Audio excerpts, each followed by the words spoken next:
After a fight, my wife canceled my ticket and left me stranded at Dubai airport. No phone, no wallet. A multi-millionaire stepped up and whispered, "Pretend you're my husband. My driver's coming." Then he added quietly, "She'll regret this." I stood at Dubai International Airport, gate 27, watching my wife vanish through the security checkpoint with everything I owned. "You're absolutely nothing without me, David," she'd said 60 seconds earlier, her voice sharp enough to cut through the terminal noise. A mid-level accountant who peaked at 43. "I deserve better than your mediocre existence." Her Chanel bag, the one I'd bought for our 20th anniversary, swung against her hip as she walked. Inside it, my phone, my wallet, my passport, the return tickets, everything. The security guard was already moving toward me. "Sir, you can't remain here without documentation." My throat closed. The medication for my heart arrhythmia was in that bag too. 22 hours since my last dose, I could feel my pulse doing that irregular flutter thing. That meant I needed it soon. "I just need to," I started. Then a hand touched my elbow, gentle but commanding. "Darling, there you are." The voice belonged to a man in his early 60s, impeccably dressed in a charcoal suit that probably cost more than my car. Salt and pepper hair, steel gray eyes that had seen things. "The driver has been waiting for 10 minutes. He smiled at the security guard with the easy confidence of someone who'd bought and sold airports before breakfast. "My husband gets confused after long flights," he explained, his accent British adjacent, but with something else underneath. "Come along, love." He steered me firmly toward the exit. The guard stepped back without a word. We walked in silence through the terminal, past luxury shops and business lounges, until we reached the arrivals hall. A black Mercedes S-Class with diplomatic plates waited at the curb. "Get in," he said quietly before they realized I just committed international document fraud for a complete stranger. "Why would you?" "Because I watched your wife humiliate you for 6 full minutes while you stood there taking it like a punching bag." He opened the rear door. "My name is Rashid Khoury. I own the 3rd largest private equity firm in the Middle East, and your wife just made the last mistake of her comfortable little life." The car pulled into Dubai traffic and I realized I was shaking. I'd met Amanda 15 years ago at a professional conference in Boston. She was 28, working in pharmaceutical sales, stunning in the way that made men stupid. I was 38, recently divorced, still paying off student loans from my MBA. She told me I was different from the finance bros she usually dated. Mature, stable, safe. We married 8 months later. For the first 5 years, things worked. She traveled for work. I managed portfolios for a mid-tier investment firm. We had a house in the suburbs, decent cars, annual vacations, normal. Then her father died and left her $1.2 million.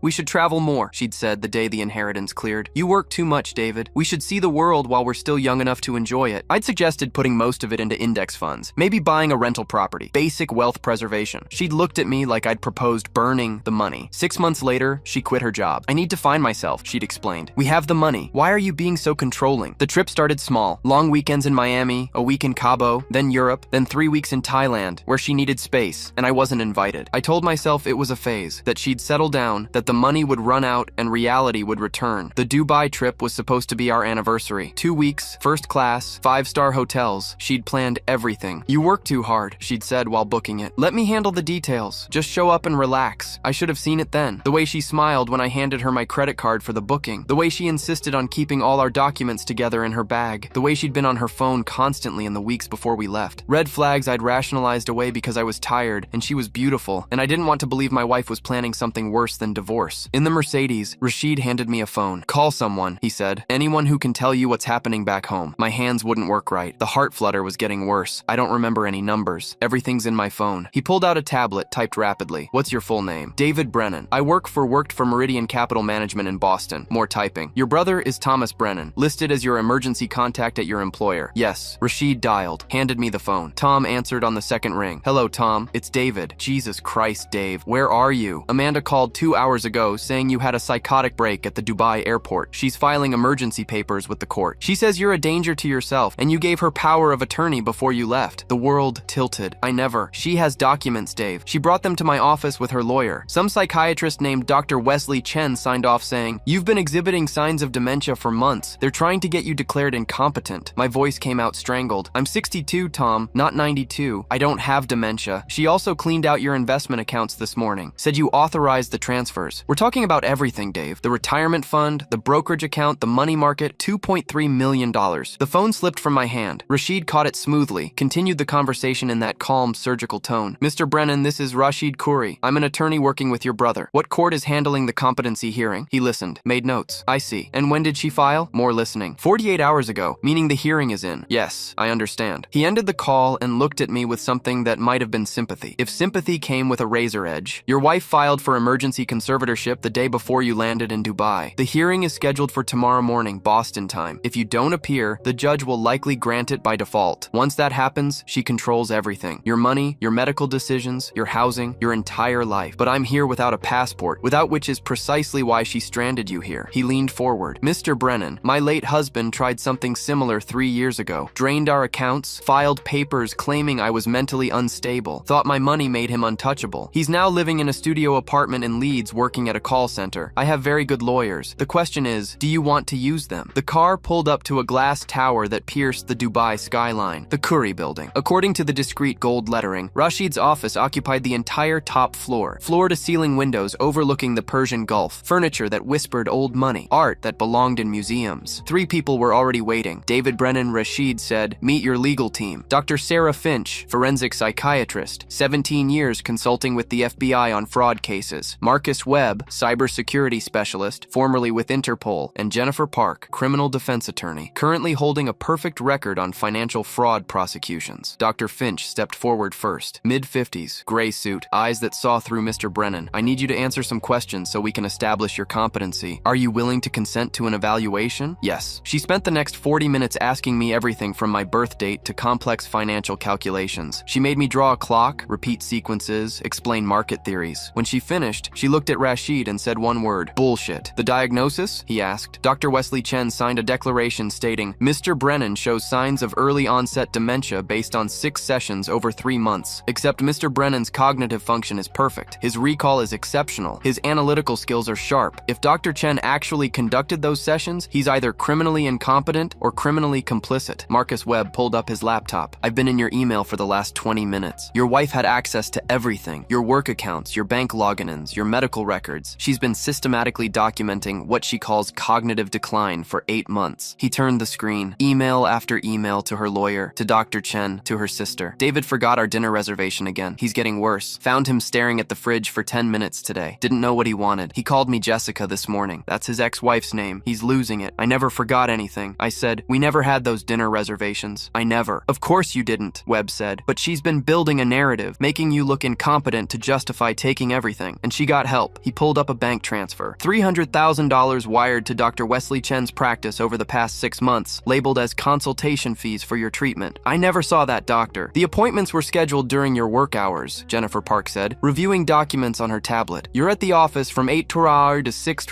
5 days a week. Your calendar is publicly accessible through your firm system. Dr. Chen's office confirmed 6 appointments, all during times when you were provably somewhere else. She looked up. Someone went to those appointments. Someone who claimed to be you. At 3 a.m., Dubai time, 7:00 p.m., Boston time. We had our answer. Webb had pulled security footage from Dr. Chen's office building. The man who'd attended all 6 appointments was late 40s. Dark hair, Amanda's height. He wore a baseball cap and kept his head down, but in one frame, he'd looked up at the elevator camera. Thomas Moretti, Webb said. Amanda's personal trainer, also her boyfriend, for the past 14 months, according to his Instagram account that she's tagged in repeatedly. He showed me the photos. Amanda and Tommy at restaurants I couldn't afford on a yacht in the Caribbean and Paris. All the trips she'd taken alone. Let me guess, I said, my voice hollow. He's the one who benefits if I'm declared incompetent. Jennifer Park shook her head. Actually, no. Your wife is the beneficiary, but we found something else. She pulled up a marriage certificate dated 3 months ago. Amanda Brennan, married to Thomas Moretti in Las Vegas. She's been married to both of us, I said. Bigamy, identity fraud, financial elder abuse, and conspiracy to commit fraud, Park counted off. And Dr. Chen is facing license revocation and criminal charges for falsifying medical records. He had to know those sessions were fraudulent. Rashid had been quiet, watching all of this unfold with the patience of someone who'd seen it before. Now he leaned forward. David, the hearing is in 11 hours. Even if we get you emergency travel documents, you won't make it in time, but we don't need you there. We need something better. At 6 a.m. Dubai time, I was in a recording studio in Rashid's building. Dr. Finch sat across from me with a full neurological assessment kit. We're going to document everything, she explained. Cognitive function tests, memory assessments, analytical reasoning. I'm going to ask you to explain complex financial concepts, recall specific dates and events, and perform tasks that would be impossible for someone with dementia. The session took 3 hours. She filmed everything. Then Jennifer Park sat down with me. I need you to walk me through your marriage. Every suspicious moment. Every time Amanda made you doubt yourself. Every instance where she controlled the narrative. I talked for 90 minutes straight. The camera captured all of it. The way she'd gradually isolated me from friends. The way she'd made me feel boring, inadequate, too focused on work. The way she'd insisted on managing our finances so I wouldn't have to worry. The way she'd moved money money around, opened accounts in both our names, got access to everything. She made me feel crazy for questioning her. I said every time I asked about spending or trips, she'd accuse me of being controlling, of not trusting her, of being exactly like her ex-boyfriend who monitored her every move. Classic financial abuse, Park said. Gaslighting combined with economic control. By the time you realized what was happening, she'd positioned herself as the responsible one and you as the unstable one. At 2 p.m. Dubai time, 6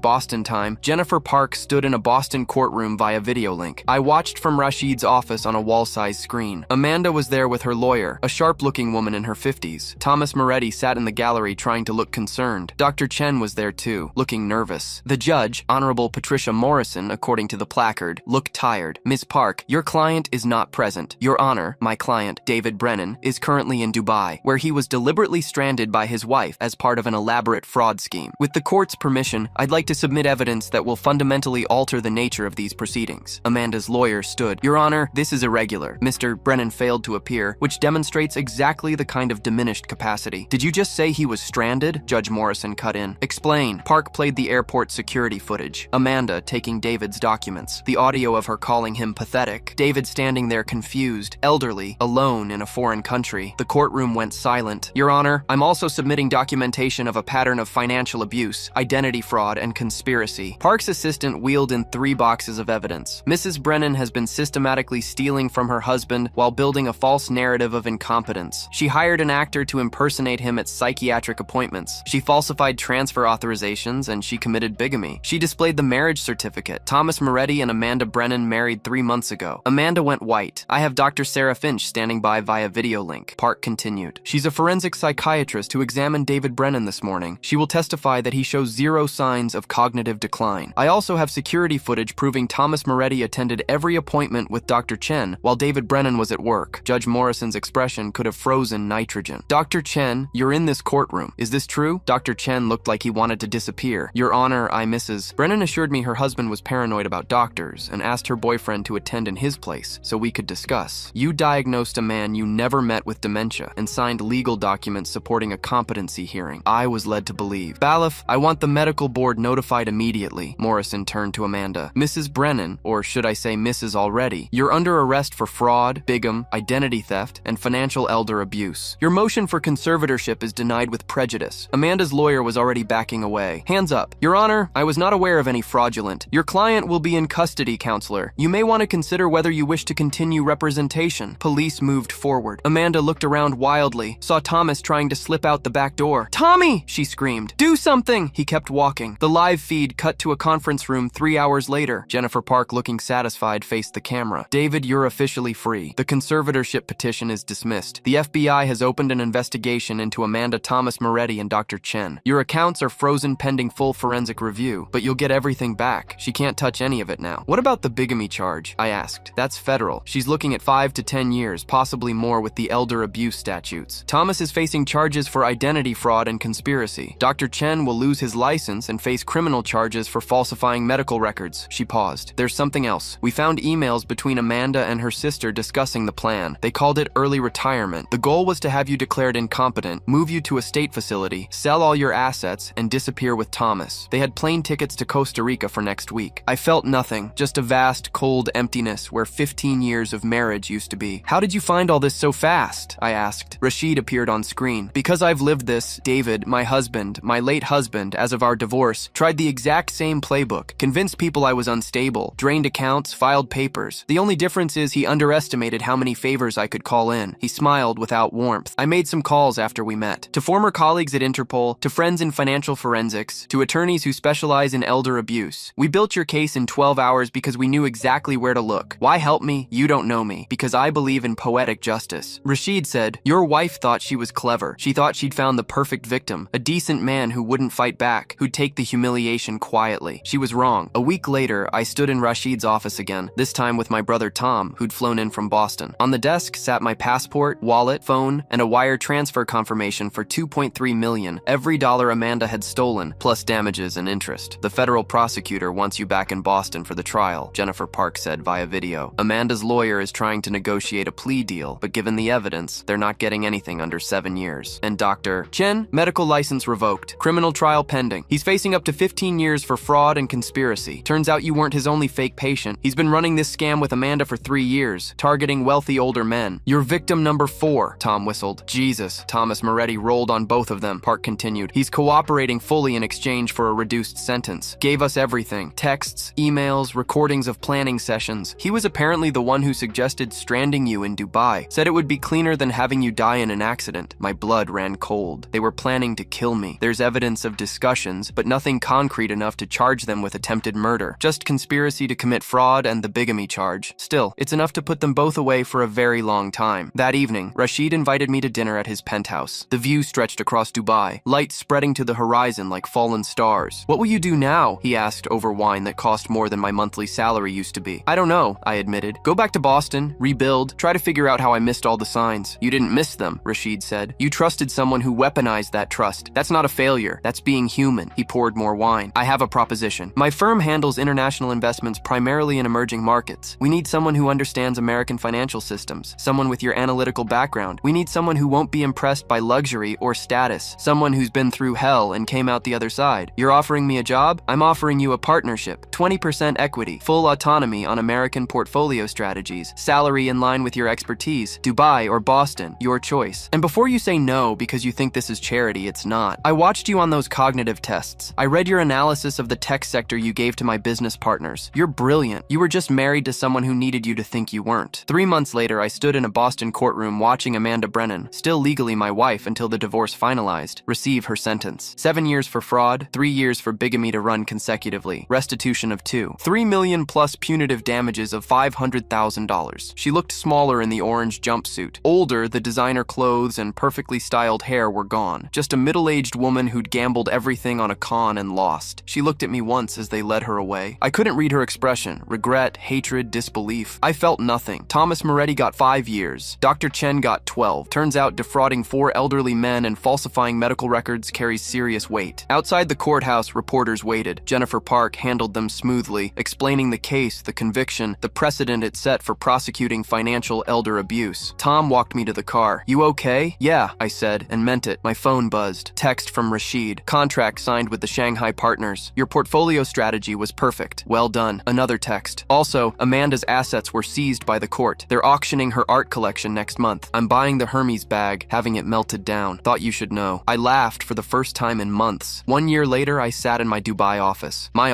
My name on the door, reviewing quarterly reports. Corey Capital was up 18%. The American portfolio I'd built was outperforming every projection. My phone rang. Unknown number. David Brennan. Mr. Brennan, this is Detective Sarah Walsh with the Boston Police Financial Crimes Unit. We're investigating another case that matches the pattern from your wife's fraud. The victim mentioned your case helped her realize what was happening. Would you be willing to consult? What's the situation? 58-year-old man, second wife, psychiatric evaluations claiming dementia, emergency conservatorship filing. She stranded him in Morocco 2 weeks ago. Sound familiar? Very. We're building the case now, but we need expert testimony about the pattern. You've lived it. Your insight could help us move faster. I looked out at the Dubai skyline, thought about the man I'd been a year ago, confused, abandoned, thinking his life was over. Send me the files, I said. I'll help because Rashid was right about poetic justice. Amanda had thought she was clever, that she'd found the perfect victim. She was wrong, and now every con artist using the same playbook would learn some victims fight back and some victims